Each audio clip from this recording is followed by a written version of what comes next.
Hey everyone, welcome to the Fly Fishing Insider Podcast. I'm your host, Christian Picasso, and the Fly Fishing Insider Podcast aims to bring the best stories and tips. Stories and tips from those that truly make an impact within the sport of fly fishing. I'll dig into the past, present, and future of our guests, uncovering their amazing story and journey. Join me each week as I interview a new guest from somewhere around the globe. If you're not yet a subscriber, help by subscribing now so I can attract the most influential guests and sponsors to the podcast. Let's make this the top fly fishing specific podcast available. Today's show is brought to you by the following sponsors. Angler's Coffee, a brand of coffee for anglers by anglers. Owner Joan Monahan grew up fly fishing, and after spending 40 years in the coffee industry, perfecting blend and brew process, he retired to creating a coffee blend and brand for the sport of his passion. Go to www.anglerscoffee.com and pick up a bag of your choice. My personal favorite is the pre-ground caddis blend. It has a perfect balance of body, aroma, and acidity to kickstart my day. Thank you, Anglers Coffee, for supporting the Fly Fishing Insider Podcast. We look forward to supporting you and your business. Again, www.anglerscoffee.com. Dupa Fish, that's D-U-P-E-A fish.com, www.dupafish.com. Coming soon, but head over now, pre-register, and make sure you are ready to receive all the notices of the great deals that we'll be having coming your way. With years of accumulated DIY, Todd and I have traveled and booked experience all over the globe. We know how hard it is to customize a trip to you and your group's particular needs. We will have a comprehensive list of service providers and guides to help you in selecting the perfect trip for your and your party's needs. Book a trip with us and have the adventure of a lifetime. That's Dupa Fish, www.dupafish.com. Togen's Fly Shop, a family-owned business that focuses on delivering top-notch service on high-quality, affordable products for your fly tying needs. Go to www.togensflyshop.com. That's T-O-G-E-N-S flyshop.com. And pick up the materials you need to refill your fly box. Thank you, Togen's Fly Shop. We really look forward to supporting you and your family-owned business. Again, www.togensflyshop.com. All right, everyone. Thanks and welcome to the Fly Fishing Insider Podcast. If you haven't already, please subscribe, and we welcome you to support our sponsors. Obviously, our sponsors keep us alive, keep us going, and allow us to get great guests and great content on here. So that's greatly appreciated.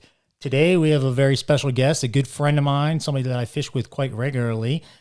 Somebody that was willing to jump in on our first podcast with me hosting front and foremost, and that's most people know him as Mr. Werbs or Mr. Weebs or Mr. Butterworth, whatever it is on Instagram. Weebs, Mr. Webbs, there's an R in there, man. There's something in there.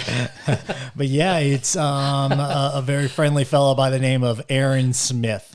Aaron and I became friends through some odd circumstances, but we've really enjoyed some times on the river, and I thought it'd be a great introduction to the podcast as your new host, and welcome you guys aboard. So, Aaron, I think I'd like to dive into some quick questions about your photography. That's one thing that you have always inspired me and really helped me in a lot of ways in the fly fishing world. That's really flattering. Yeah. So why don't you kind of give me maybe start out like, hey, how did you get into fly fishing photography? Okay, great question. I don't have a very good answer for it because honestly, it just kind of it kind of started out as doing what I could with my cell phone, and while that can definitely give you some good pictures and do a great job, something that I actually use more these days than I do my actual camera, it still can't do what a better camera can. Yeah, like a nice DSLR. I mean, you don't got to go real nice with it, but mine is just, it's the one that I use pretty regularly is a Nikon D3400. I mean, it was cheap. It was like $500 for the camera, a couple lenses, case, charger, memory card. Yeah, you did the mega pack on Amazon or something, right? Exactly. I think I found it on Costco. Okay. On Black Friday for a bit of a steal, but it's nothing special, and you don't really need anything special to do a decent job. And so I wanted to go that direction with it, and that's where I started. Just a Black Friday deal on a cheap DSLR on the package. Exactly. And sure, there's better lenses that you can buy for it, but those kit lenses, while they do get a lot of crap, they are a lot of fun. They can absolutely be a lot of fun. And I shoot with a lot of them. Yeah, I mean, I did the same thing. Mine's I don't even know what it is. It's Nikon, I think 7800 maybe or something like that. Yeah. It's a nice camera, but I fiddled around with a cheaper Canon at the start. And had the package, right? Totally. It's a great place to start, I think. Yeah, it is. And you actually said something there that's pretty interesting, like cell phones, right? I mean, we all have cell phones, and more and more, it's a lot easier to just whip your cell phone out and get a nice picture, and you can get a really high quality picture. Totally. You've showed me some tips. Can you share some tips with the audience on some of the things that you do, just really simple things to, get a better image? I think one of the great examples I'll give that I use it day in and day out is I'll never forget you telling me, hey man, stop taking your photos from standing position with the camera right in front of your face. Like, you got to change levels, because that ability to change levels changes perspective. So that's like a great example, right? Yeah, that's something that I reference often, that I think about often. And I'm also guilty of just quickly pulling out my phone and snapping a picture of exactly what I see. But if you move just a little, if you move your camera down, move it up, closer to the ground, closer to the fish, closer to the water, further away, you put it, you bring it behind something, some sort of rock that's nearby, or some tree branches or something, or right or left too. Exactly. Right? Just to add a little bit of composition, and just to give it a different perspective beyond what everybody sees just in their standing position. And it's kind of lazy photography to just take a picture from where you're standing. It's not hard to crouch and take a totally different picture. Yeah, that stands out. That is way better than the picture that you would get by just standing there and snapping that photo from your standing position. Yeah. Like one of the tricks I've seen you do is even with your phone. I'll give this one is I've seen you crouch down or bend over, put your position your camera down by the water. But the one interesting trick I've seen you do is where you'll flip your camera upside down so that the lens is yet 3 or 4 or whatever inches closer to the water, even yet. Totally. I mean, just little things like that. And I'm amazed at sometimes some of the angles or perspective that you get on your photos, because I still look and search for that, kind of thing. Yeah, it's I'll do that with my phone, but I do it a lot with my camera. Mostly because my camera doesn't have a flip out screen for me to be able to put my camera on that edge of the water, on the surface of the water, and still be able to see through the viewfinder. Yeah. And so I oftentimes am kneeling in the water, but I'm bending upside down to be able to see through my camera's viewfinder while it's on the surface level there. of the water. Yeah. And I've actually forgot to close my bag back up a couple times and kneel and bend over to take those pictures, and my bag just fills up with water. Luckily, my camera's in my hand and not in my bag. But yeah, getting outside of your perspective that you're used to is a game changer. Yeah, it's funny you say about the bag filling up. I've done Have that you myself. really? Yeah. That and my waders, where you dip down, you're like, I got it, and then you're like, why are my pants cold all of a sudden? Oh, I just dipped the top of my waders in. Yeah, my next purchase will be a camera with a flip out screen, so that I can. Mine has that, and it's really nice for that kind of stuff. That's nice. I will admit, it takes getting used to framing things in through the digital screen versus the viewfinder, because the viewfinder is so crisp and clear, and it's almost as if you're so isolated in that viewfinder, right? Because the only thing you're seeing, you're not seeing all the secondary and tertiary items, in your side views, right? That it makes it a little easier to frame. So yeah, interesting. One of the other things you really do a great job of with your photos, and again, if you guys haven't seen Aaron's feed on Instagram, I really suggest that you give him a follow and kind of check it out. It's called Mr. Werbs. That's at MRWERBS. Mr. Werbs. Don't forget that second R. Yeah, we'll talk about how he got that name here in a bit. But one of the things that you do it really well with is lighting.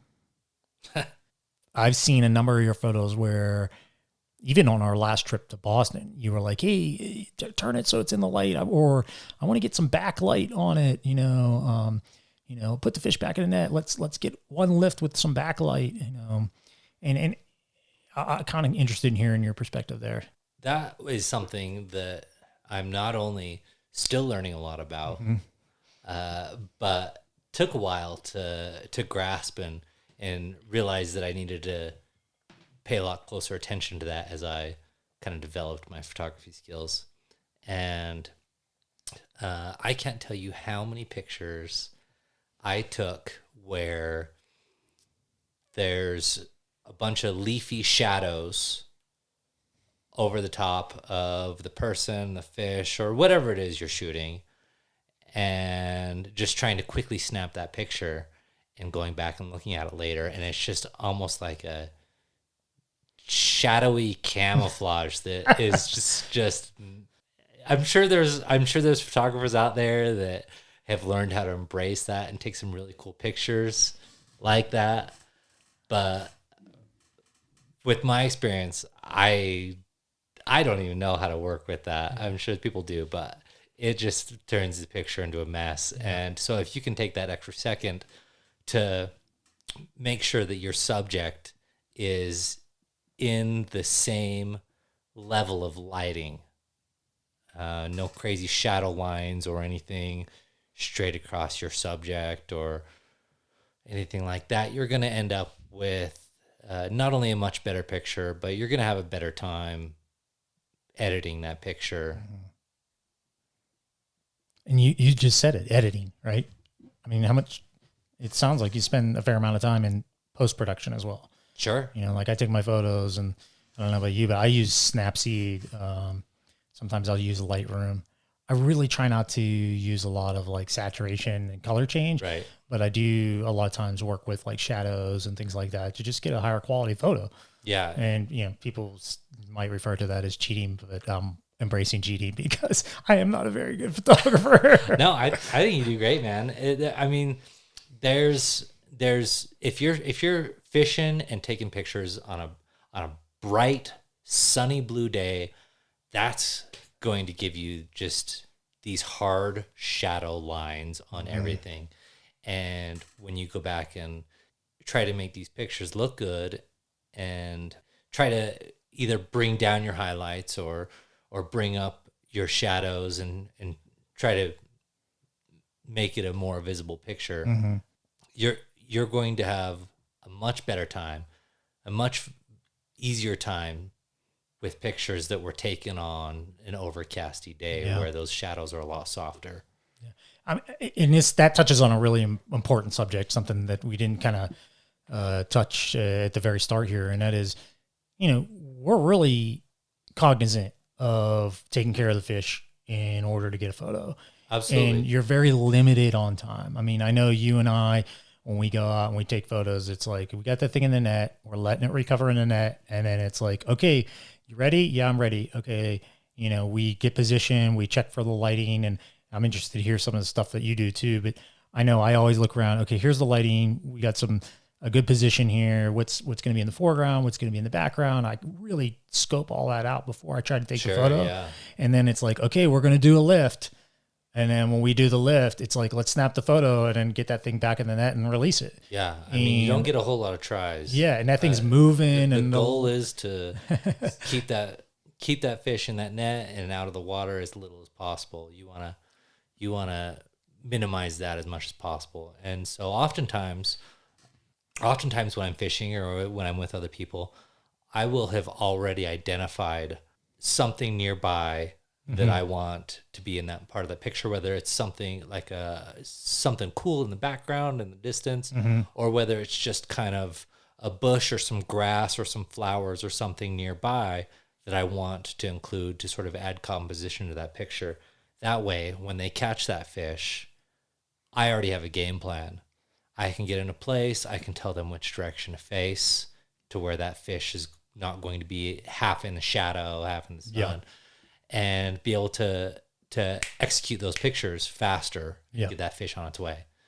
That takes a little while once you start snapping some pictures and kind of figure out your own style and how you like to take photos.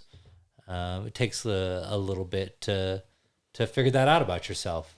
It's definitely something to try to work towards quickly, something to keep in your mind when you're out there intending on taking pictures, is find some cool stuff that will help add some composition to that picture that you have in mind so that you can get that picture and get that fish on its way back in the water. And I really like how you said that. It's you said something really important there, and it was how you take your picture, right?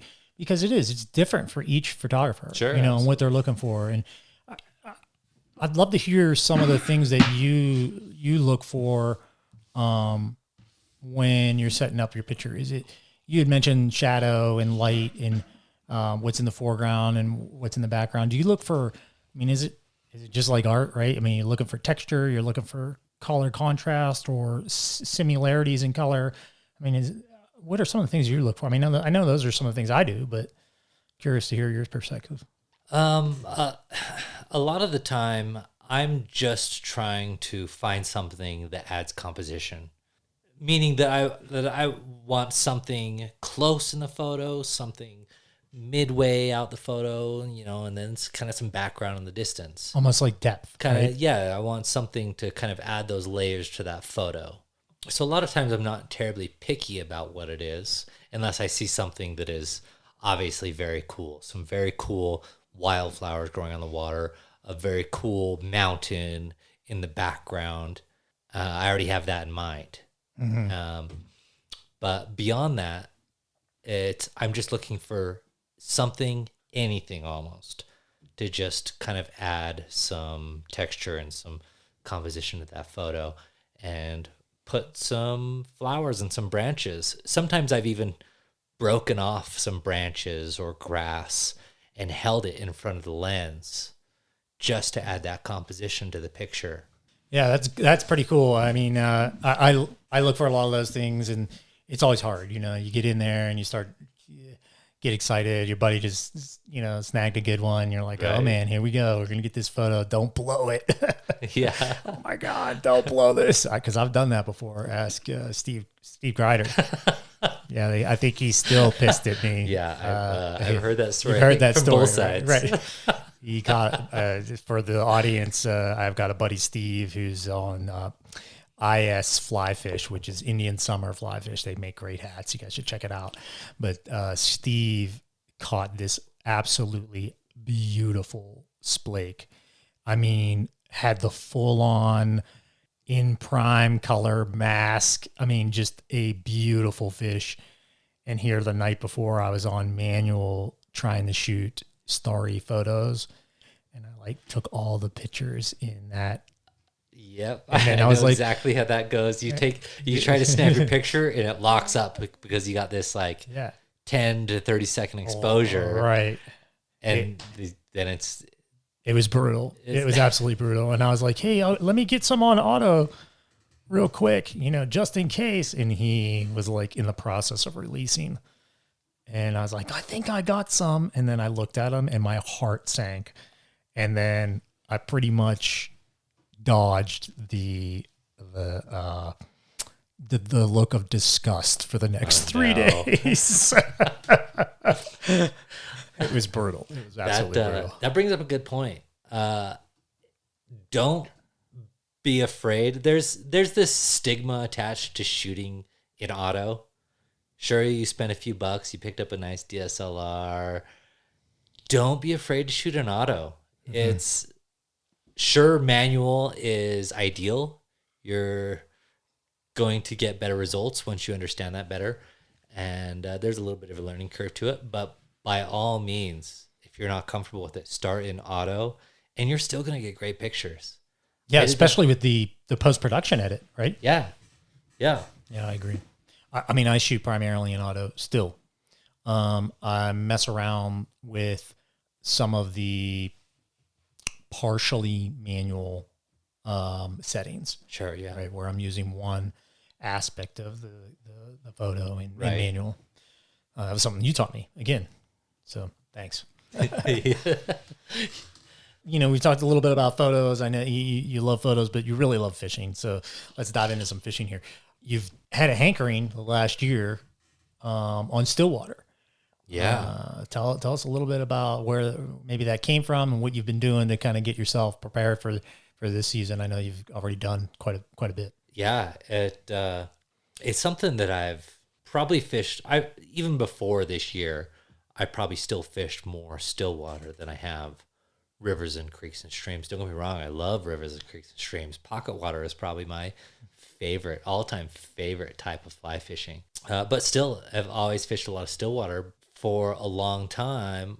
The majority of that stillwater fishing was some heavy tungsten flies under a bobber, which catches a lot of fish. I catches a lot of fish, but there's a lot more to it than that, and I wanted to explore that, and I wanted to get a lot more familiar with stillwater.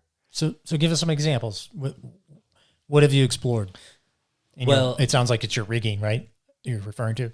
I mean, it can get deep. Like there's different types of rods that are more ideal for it. There's a whole giant selection of different types of lines. You run into somebody that is a very serious, dedicated stillwater fly fisherman, and they will have 20, sometimes more different types of lines ready at any moment. Leaders are a lot different. I've started mixing up a lot of different weights of flies. Like I was saying earlier, I kind of started out as just this couple tungsten weighted chironomids and leeches under a bobber, and that catches a ton of fish. Absolutely. There's lots of different methods for approaching lots of different types of structure around a lake or reservoir that involve different types of leaders, different types of lines, different weighted flies, lots of different variations of weight in your flies. So let's talk about your line, because I know I've seen the crazy line that you use. And I am always jealous when we're on stillwater. Okay. Because I'm like, that son of a gun is like whaling that thing out there. And so tell us a little bit about it. So I think what he's specifically referring to is a couple years ago, I picked up a spay line that is really heavily weighted at the front of the line. And it, if all you want to use it for, I mean, it could be used for a lot of things, but if all you want to use it for is just roll casting on a lake, it works great.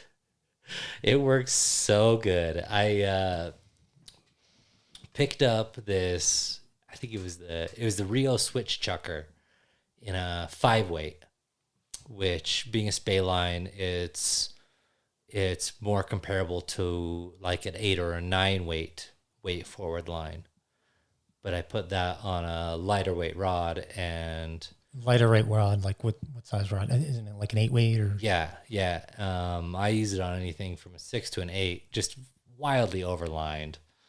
But I've seen you can put a 60, 70 foot cast out there like no problem on a roll cast. Oh yeah, with no back cast. Yeah, throw 60 foot, no problem with a bobber and tungsten. 2 like 4 millimeter tungsten beaded flies on a 15 or 18 foot leader. Yeah, and it's deadly. It chucks. It causes a lot of disturbance, as any surface cast, roll cast, spey cast would.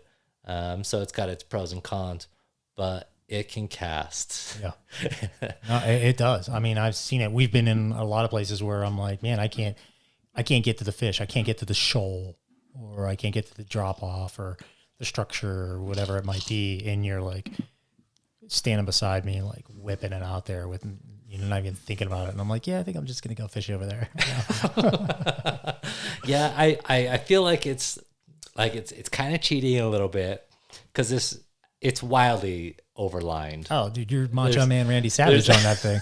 Oh yeah, he's got the Macho Man Randy Savage line. And so while I do still keep that in my arsenal,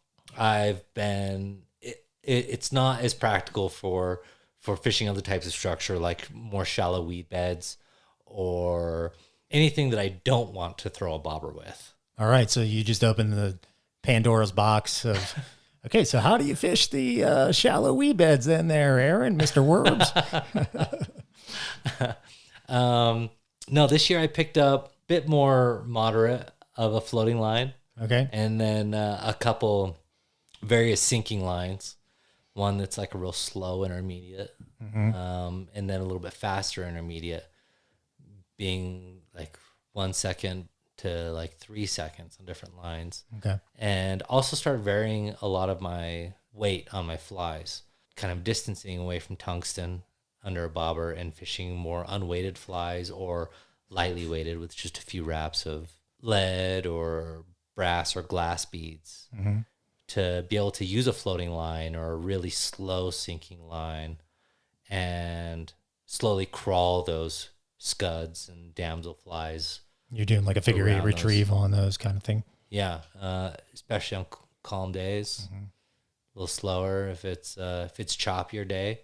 Going a little faster with a little faster sink, or a little bit heavier flies, or even putting a floating fly on the tail like I think you've described this to me as like a washing line technique. Yeah. Is that what they call it? Yeah. It's called a washing line, and they'll put, break that down in detail, because I don't think everybody knows exactly what that is. So from what I understand, it's Europeans and Canadians, when it comes to stillwater fly fishing, are leaps and bounds ahead of Americans. They're so much further. Don't forget, a lot of the audience here is Canadian. So these guys are probably like, look at these U.S. hacks out here, man. God, killing me. They are way ahead of us when it comes to stillwater fly fishing. And I certainly agree. Yeah. A good tip, actually, that I was out in Fly Fish Food talking with Lance Egan, talking to him about resources for information on stillwater fly fishing. And he said that when he was younger, he would subscribe to European fly fishing magazines. And because there's not a whole lot of resources available. A lot of the moving water in Europe is private, or you have to pay. It's pay to play scenario. But a lot of still water is still open, or there's a lot more access to it as well, as I understand. Here? In Europe. Like, what do you mean? So in Europe, the access to moving water is much more difficult than access to still water. Right. That's why I believe that the technique is, such highly touted and talked about, because more and more people have access to it. Yeah, it's they got a lot of ponds and lakes and stuff out there. A lot of it is kind of stock or rainbows. They don't got a whole lot of diversity as far as trout goes out there, but they got it figured out, man. They sure do. They sure do. So, you talked about earlier a little bit on walking up to Stillwater and your diagnosis, like what I look for. Some of the things you talked about were, structure or current or, this or that. So I'd really love to hear how you break down water when you walk up to it. So if I walk up to a new lake or pond that I haven't fished before, what are the 3 or 4 things that I'm looking for and why? Just love to hear you break that down. But before we do that, Aaron, we're going to take a minute here to hear a word from our sponsors, and then we'll get back with that. Angler's Coffee. We love fueling your next cast. Roasting coffee before coffee was cool. That's Angler's Coffee. www.anglerscoffee.com. Dupa Fish. Coming soon. Pre-register now to get notified. That's Dupa Fish. www.dupeafish.com. And Togen's Fly Shop, a family-owned business for all your fly tying needs. That's Togen's Fly Shop, www.togensflyshop.com. And welcome back, everybody. So, Aaron, let's dive back into that question. Before we took a break, I asked you real quick if you could provide us with a few tips. When it comes to Stillwater, I feel like a lot of people, a lot of anglers avoid it, which is also one of the reasons why I like fishing Stillwater, because there's not as many people out there and it's easier to find a nice spot or bank to yourself. There's a lot of room. There's a lot of space out there. But a lot of people avoid it because it can be a little overwhelming, a little harder to read. Yeah, it's daunting. I mean, you walk up to a big body of water, it all looks the same. Right? You walk up to a river, you're able to identify where the rocks are, where the fish might be hiding, where the seams are, where, there's a bend here or there. It's easier to identify that structure. And when you get to a lake, it can be a little overwhelming because it's just a big, stagnant piece of water, seemingly pool of water, right? But it isn't. I mean, I think once you get a few insights into what to look for, it becomes similar in nature. Absolutely. But I mean, I equate it to when I first started, I looked at a river and I knew, and it's a bend. I'm going to fish the bend, or, seam. They were really obvious. Right. But there's a handful of those types of obvious situations on Stillwater as well. Yeah. Stillwater is not that much different than fishing rivers. A lot of the times you're just looking for structure and then trying to get your flies to the bottom. That'll catch you. If you go to any river, you do those two things, you're going to catch fish. Right. It's true. Lakes are no different. The structure is just a little bit different, and trying to figure out where that bottom is. So give us some examples of how you spot structure. So some of the things that I look for are some of the main, more obvious types of structure are things like inlets from a spring or a creek that's feeding in. That water flow brings a lot of cooler water and more oxygen. That conveyor belt of food as well, right? Exactly. Shallow weed bed areas. If you can get your fly along the edges of those weed beds, that's as Phil Rowley says, big Stillwater fly fisherman guy, as he says, he calls it the buffet line of lakes, I think. Yeah, it is. Right. Yeah, I mean, that's where all the bugs are. And near that vegetation, those shallow edges. And there's cover for the fish and everything else. Fish are going to be cruising that line, just gorgeous. So if you can find those shallow weed beds and get your flies near that, you're probably going to catch fish almost no matter what you throw on. Yeah. The rocky structures like dams or even just rocky shores. Yeah, or like I know you and I specifically fished a high alpine lake a couple years ago, and there was a big talus and boulder field that had spilled into the lake. And where was that? That was region.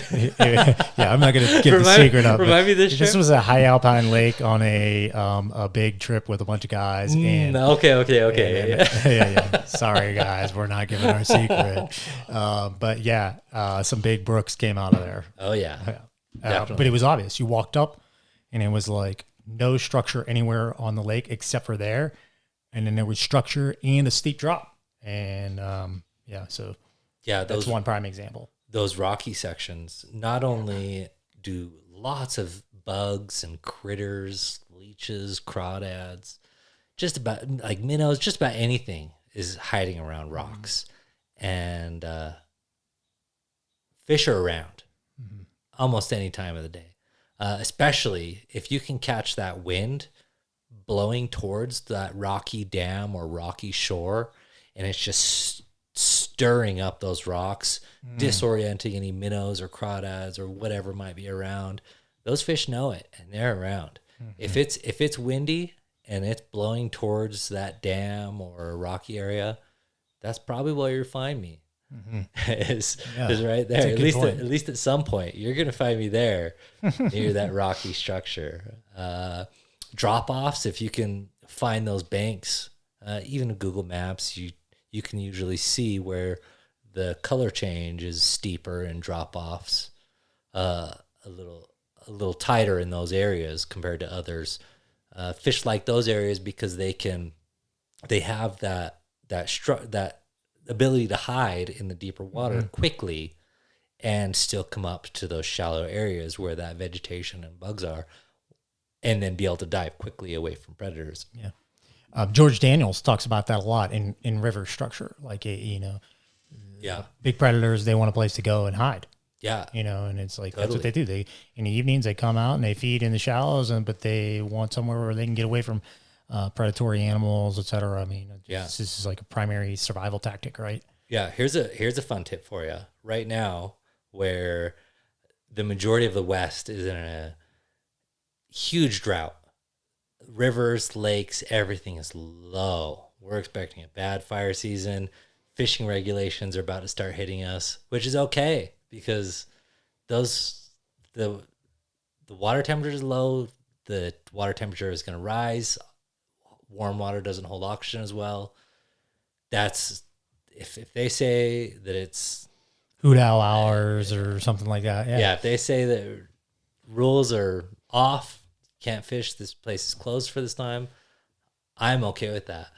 But I'm going to use that time to go to lakes and reservoirs that are low, places that I like to visit, and go familiarize myself with those exposed banks and see where those submerged rocks are, see where those submerged cutoffs are, and get familiar with that so that when I go back at a different time of year, I have a better idea of what I'm targeting and where. Yeah, take some pictures, take the drone. Exactly. Definitely get it in your bank, man. It's part of your repertoire of moves, right? Yep, totally. You really kind of segued me pretty good there. Let's talk about your research. I've seen you and heard you talk about some of the research you've done on places you like to go fish, whether it's existing places you've maybe been once or twice or a bunch of times, but more so in the context of, I've never fished there, but I'm checking out this area, Christian, and I did some homework, and this is what I found. That's why I think it's a good fishery. And so for me, it's always nice when you and I talk about fisheries because I know you've done your homework, and 9 times out of 10, if we go there, we got a pretty good game plan. Yeah, definitely. It doesn't matter where you go, whether it's a large river or a small creek or a pond or a reservoir. There's something to be learned about it that you don't already know. And man, okay, which one should I start with? So let's start with something that's easily accessible to everyone. There's a lot of online research that you can do. Sure. So just give me 2 quick tips of hey, here's 2 resources that I regularly use. Okay. I don't hesitate to reach out to state biologists and other people within natural resources that manage those areas most of the time they're very willing to point you in a direction, or at least give you some tips or clues or places to go. They can be very helpful. And what are some of the questions that you're asking them? all right, well, we have a lake here, a pretty large lake in Utah that has several endemic species to it that exist nowhere else outside of this lake. And the sport fish in there, the trout or whatever it is you might be targeting, obviously prey on the bait fish. And there's a few different types of bait fish being among those endemic species that are only located there. By talking to him and figuring out when those bait fish are in the shallows and spawning, and bringing in those larger sport fish, those lake trout and those cutthroat trout in this specific area, helps narrow down certain times when you wouldn't want to target those places, right? Yeah. I mean, it's funny because I'm listening to you say that and I'm like, yeah, that's pretty brilliant. The guy's like doing really good research, but you see that in saltwater fishing all the time. Like, oh yeah, the mullet are running. That's why we're fishing mullet, totally. you know. But like stillwater, you don't necessarily think about that unless you've kind of had that perspective in the past, right? Yeah. Yeah, and a biologist is just certainly going to know that time of year because they're probably doing testing and netting absolutely. and shocking, et cetera. Yeah. Or even if it's just so much as just trying to get a fishing report for an area, or even what to expect as far as the roads. Say it's an area that you've never been, you don't really know anybody that's necessarily explored that area. Chances are there's been a biologist out there and they're familiar with what's going on in those waterways and those drainages, and they're familiar with what it takes to get out there. And I've had them tell me, yeah, these roads are so rough that you want to make sure that you not only have your spare tire inflated and prepared, that you maybe even have another spare tire inflated and ready to roll. And a buddy with you to pull you out. Totally. Yeah, absolutely. And that can absolutely save you some headaches. Yeah. No, that's a great point. You got another online resource for us?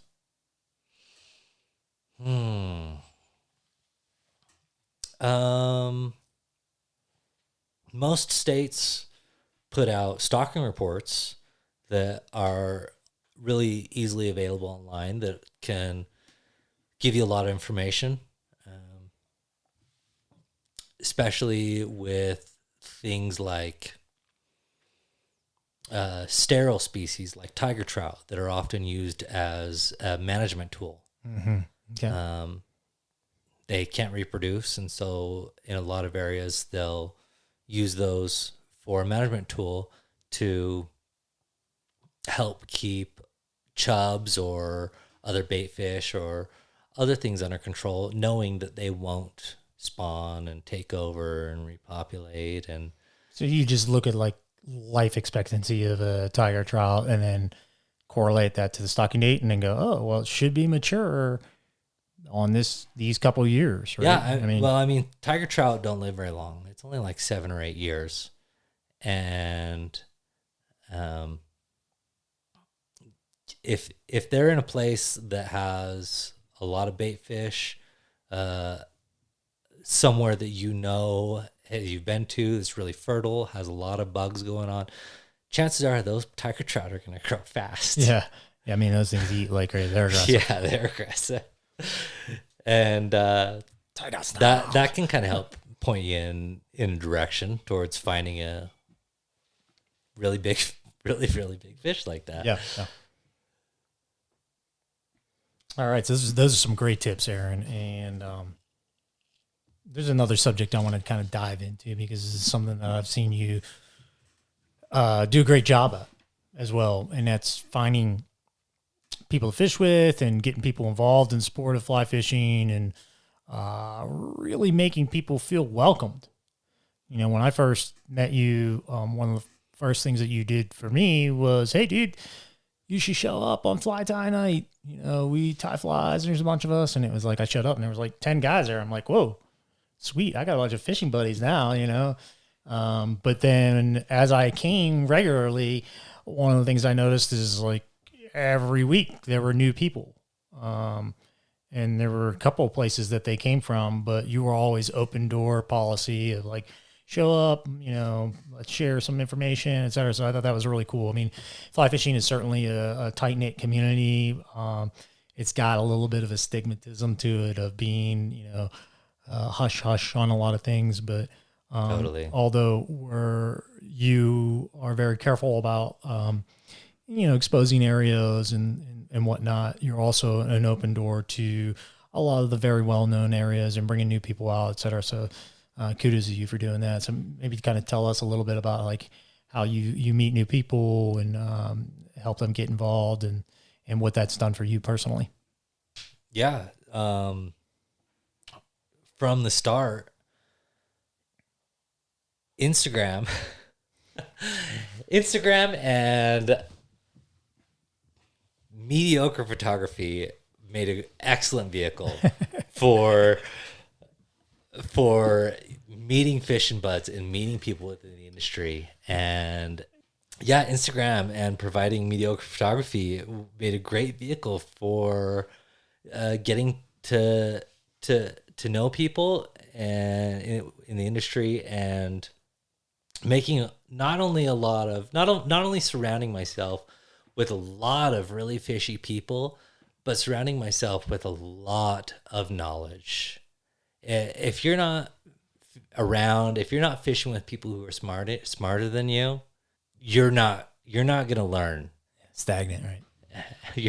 You're by surrounding yourself with people who are way smarter than you are going to learn so much faster. And fishing with these people, and I was really fortunate to be able to create such a community and be connected with so many people. And then, yeah, like you mentioned earlier, I started organizing a weekly fly tying night, and it was open door. I don't care who you were, whether you'd never tied a fly before or you've been tying a whole bunch. It was just a place to hang out, maybe learn something new about fly tying, and meet other local fishy people. Yeah. And it worked amazing. Yeah. And it does. It's really funny because I've gone to that fly tying night a bunch of times, and sometimes I sit there and tie flies all night and like whip them out, and other times I don't tie a single fly. I just BS the whole time. And the majority of the time, some guys, I'm lucky to get one fly sometimes tied, man. AKA Senator Buckley. I don't know if he ever ties any flies. Whatever. Last time that dude showed up, he cranked out like did he really? 20. Yeah. Right. So yeah, but it is interesting watching, some people show up and just it's talking about fishing, sometimes it's just talking about life, which is cool. Totally. Too. Yeah. Nice community. What are some of the favorite places that you like to go visit here out west? Out west. As much crap as I talk on it, because it gets the best of me more often than not, I love Pyramid Lake, man.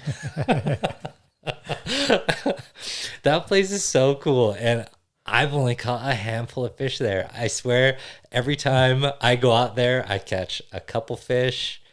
And then the following weekend, someone I know is out there and they catch 40 fish. Yeah. I hate it. I've only been once. You were there, and it fished pretty well for me.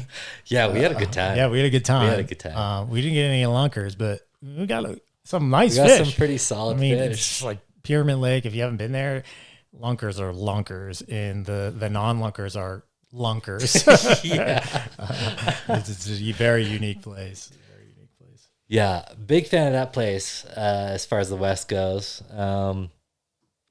I really like the eastern Idaho area, around the Henry's Fork and the Snake and that whole region that's just west of Yellowstone. There's so much water up there.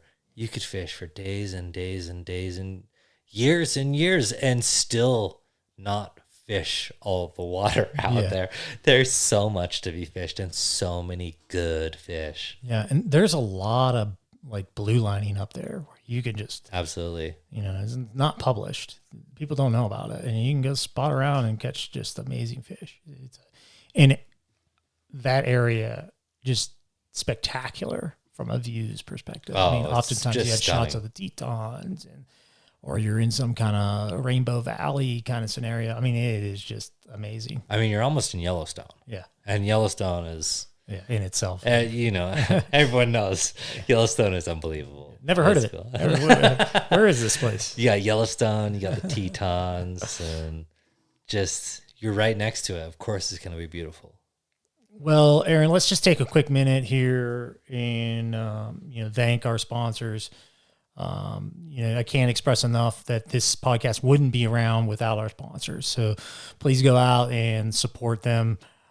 Check out their websites, buy their gear, whether it's in a shop or online. It really helps them stay alive. It helps them be productive and creating new and great gear. And it helps us stay alive as a podcast and bringing you these great guests like Aaron. So, Aaron, we're going to take a quick break for these sponsors. And then what I'd love you to do is break down a really simple tip on how you rig your favorite setup when you approach some water. We'll be right back. Anglers Coffee. We love fueling your next cast. Roasting coffee before coffee was cool. That's Anglers Coffee. www.anglerscoffee.com. Dupa Fish. Coming soon. Pre-register now to get notified. That's Dupa Fish. www.dupeafish.com. And Togen's Fly Shop. A family-owned business for all your fly tying needs. That's Togen's Fly Shop. www.togensflyshop.com. All right, everybody, welcome back. And again, thanks to all our sponsors. And please, if you have not already, if you've enjoyed this podcast, please subscribe, tell your friends, etc. Let's grow this thing as best we can. We've got Aaron Smith, a.k.a. at MR Werbs, MRWERBS on Instagram on the show today. It's been a great interview. He's a good buddy of mine, and we've really got to dive into some great things here, stillwater techniques, etc. He's going to provide us with a tip. The tip is how he rigs and fishes his favorite setup. Aaron, take it away, my man. All right. So I touched on this a little bit earlier when I talked about if I can catch a strong wind that's blowing towards a real rocky structure, whether it's some sort of dam or just a really rocky bank, if it's targeting straight at that rocky structure, you can almost guarantee your fish are going to be around there eating at the bait fish and the leeches and the crawdads and whatever is getting stirred up out of these rocks. Right. And this was specific to stillwater. Stillwater, yes. Yeah. And I keep it pretty simple with just a leech or like a balanced leech or a balanced bait fish type pattern. And now, are you fishing that on the point, or are you fishing multiple flies, or is it just one fly? No, sometimes I'll absolutely fish a couple flies, space them a couple feet apart. But as far as the leader goes, I'll either have just a few feet of more standard tapered leader, or we'll just get about 18 to 20 inches of maybe a 25-pound maxima with 18 to 20 inches of a 15-pound maxima to either a swivel or like a small barrel swivel, tiny swivel, or tippet ring. Okay. Yep. Yeah. I use a lot of those. Yeah, and then basically go 3x all the way down. So I'll beyond that tippet ring, I'll put 3 or 4 feet of 3x, and that's where my indicator is going to go. And use that section, no knots within that section, all the same level tippet material, and that's where I will kind of adjust your depth. That depth with the indicator. The indicator kind of stays there most of the time. And then beyond that, I will go a couple feet to a tag end with a surgeon's loop of the same three. Okay, I was going to say, so you use surgeon's loop. Yeah. Okay. Most of the time with double surgeons. And then a couple more feet to the point fly. And all the same uniform tippet below my indicator. And then how are you going about setting the length of that tippet? Is it based upon the depth? I mean, I would assume like you're saying, hey, look, I got a lot of adjustment here with my bobber, right? As you had indicated with the 3X. But then are you also going, hey, average depth around here is probably, 7 feet or 12 feet. So I'm going to need, more or less. Is that a correct assumption? Generally, I like to start out as shallow as possible. Okay. I mean, there's a whole lot of other conditions, whether how clear the water is, how turbulent it is, how bright that sun is. If the water's cloudier, if it's a cloudier day, you can get away with heavier tippet easier. Mm-hmm. But as far as depth goes, I like to start as shallow as possible and work your way deeper. Unless you know where those fish are hanging out, you want to cover as much area as you possibly can. And so ideally, I would like to start shallow and kind of cover a lot of that rocky bank area, and then just adjust your depth from there until you kind of start to hang up. Okay. And the wind's coming at you, that line and that indicator is going to be floating at you quick. And so you learn where bottom is pretty fast. Okay. Yep. You're seeing that ticking and absolutely, like that, yeah, hang-ups. Yeah, but with the dark leech, if it's darker water, or a kind of olive and white baitfish balanced leech type pattern in the area, if it's in the spring, rainbows and cutthroat might be spawning. Throw a hot head on that leech or baitfish, chartreuse or orange or red or pink. Could definitely be all the difference in a slow fishing day and a phenomenal fishing day. Mm-hmm. Okay. And that's something that I can almost always count on. If no matter where I'm fishing out on that lake, if things are slow, if all of a sudden that wind turns and it's hammering those rocky banks, yeah, that's your rig. What kind of indicators do you like to use? So I really like those new airlocks. Those new foam airlocks. Big fan of those. Yeah, it's so easy to adjust. I mean, so easy. Really nail it. Yeah. You have a specific color you like? I mean, I'm a white guy. I like to use white. I don't know. It matches the bubbles. I can't see it as much. But some guys love bright colors, I really like orange most of the time, but you catch those days where the glare, depending on what direction the glare is coming from, where you can't see it. Sometimes white shows up even better depending on the direction of the glare, or even sometimes black, and they don't sell black. They don't sell black. I was just going to say that. I picked up this tip from Phil Rowley. He's mentioned him earlier, huge, very smart, full of lots of information. Look him up. He's been on the show. You can learn from. Has he? Yeah. Very cool. He's been a guest. He's a great guy. Yeah, that dude is.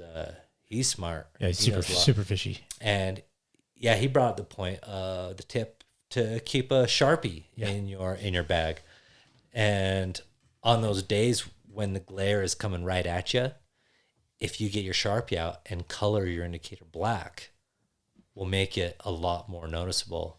Yep. When that glare is facing you. But it's also a great idea to keep that Sharpie with you at all times, because I've seen you use it.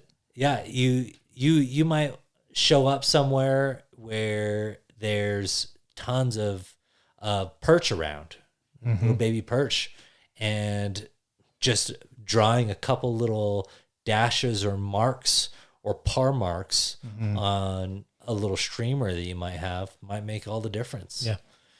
Yeah, I agree. I've seen you do that. I've seen you do that up in Idaho a couple of times. Yep, it's been very successful. Well, Aaron, I can't thank you enough for being on the podcast. And I do have another tip. So you talked about Sharpie in your airlock. Yeah.